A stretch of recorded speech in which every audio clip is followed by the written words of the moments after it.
So there's this interesting power dynamic between buyers and sellers in the current Gilbert real estate market. The good news is across Phoenix Metro, for the first time in many years, we're actually seeing some level of stability. And this is when we look at supply and demand, interest rates. Even though interest rates are really high, we're at least seeing some stability.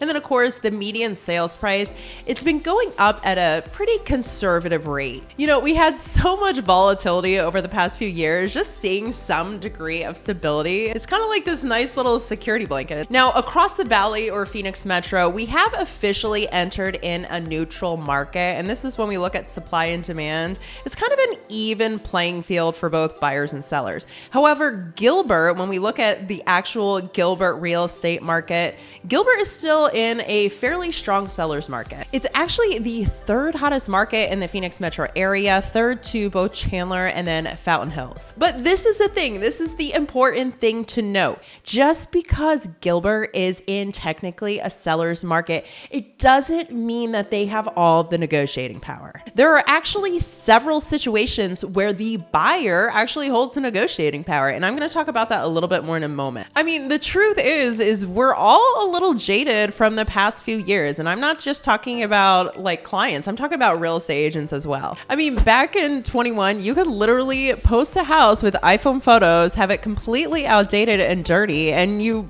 might possibly get multiple offers. And at this time, buyers were basically offering their firstborn child to even have an opportunity or a chance to get into one of these properties. Let me tell you, that ain't happening anymore. Now, in today's market, we are for sure seeing some homes get multiple offers. But these properties that are getting multiple offers, typically they're below the median sales price in Gilbert. They are truly move-in ready homes, typically have pretty nice upgrades, and they're priced competitively. Now, the thing is currently we don't have a lot of demand. There's not necessarily a lot of home buyers out there looking for homes. And that's primarily because, well, the interest rate is still pretty high despite having some level of stability. A lot of people are still on the sidelines. But when we look at the inventory of homes, the amount of options home buyers have to choose from, in Gilbert, we have almost 30% more homes in today's market than this month last year. And then if we compare inventory to 21, we almost have 3 times the amount of homes on the market right now. And believe it or not, inventory is still relatively low, but just not as severely problematic as it was 2 to 4 years ago. And yes, we are in a seller's market, but that doesn't necessarily mean the seller has all the negotiating power, like I said a few minutes ago.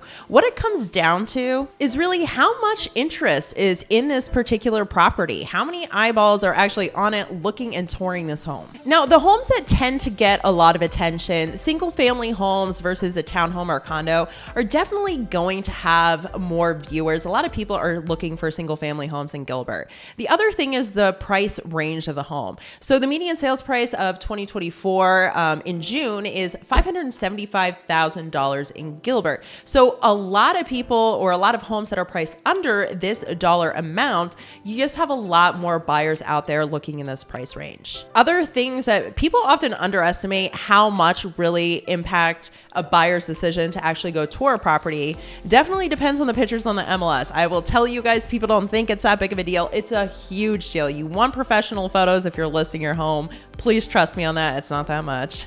And then the other thing is, how is it dirty? Is it upgraded? Is there a lot of clutter in the house? All of those things really, really matter. And sometimes I notice buyers, like if I find the perfect house in the perfect location, checks all their boxes, sometimes I really have to convince them to go look at a property if the pictures aren't great and it looks pretty cluttered. But the most important thing for a seller to do is to make sure that they price that home appropriately.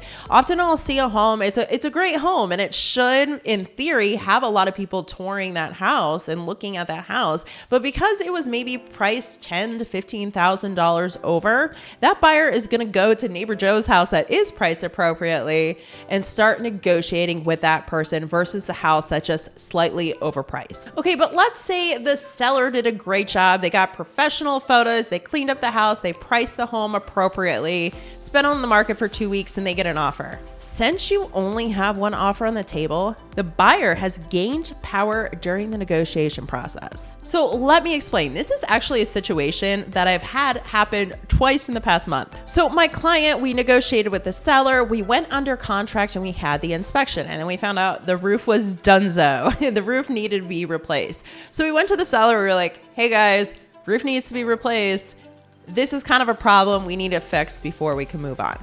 So the seller has a couple options. They can agree to fix the roof. They can agree to give a credit to the buyer, so the buyer then can replace the roof once they close. Or the other thing is the seller could say, no, I don't want to replace the roof, and put the house back on the market.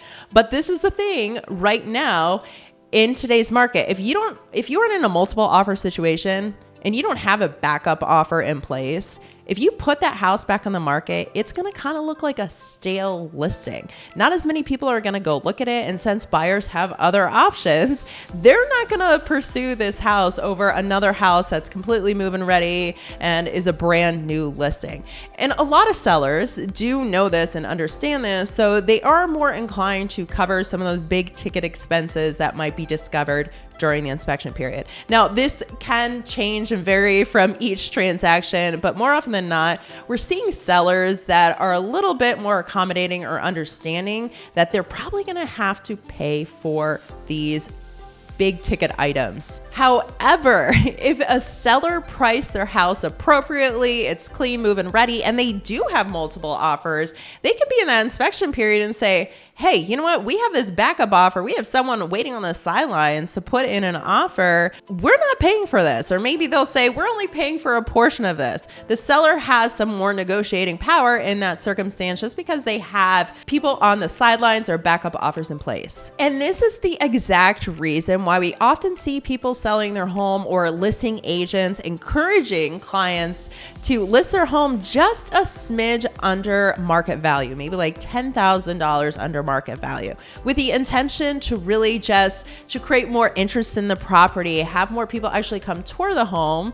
And in theory, if you have more people tour the home, you're going to get more offers, and then more offers leads to more negotiating power. The key takeaway is that it's very important for an agent, whether a buyer's agent or a seller's agent, listing agent, to clearly communicate to you what type of negotiating power you really have in a specific situation. And another thing to keep in mind, just because you might not have the upper hand during the negotiation doesn't necessarily mean you can't score a great deal and purchase a fantastic home. It's time to put our egos and emotions aside and really focus on being problem solvers, because if you focus on being a problem solver during the transaction, I can promise you, once everything is completed and at the end of the day, at the closing table, both parties can be really happy with the situation. But if you want to know more about Gilbert real estate or homes in Gilbert, check out this playlist right here. We got some good stuff, I promise you, and have a fantastic day.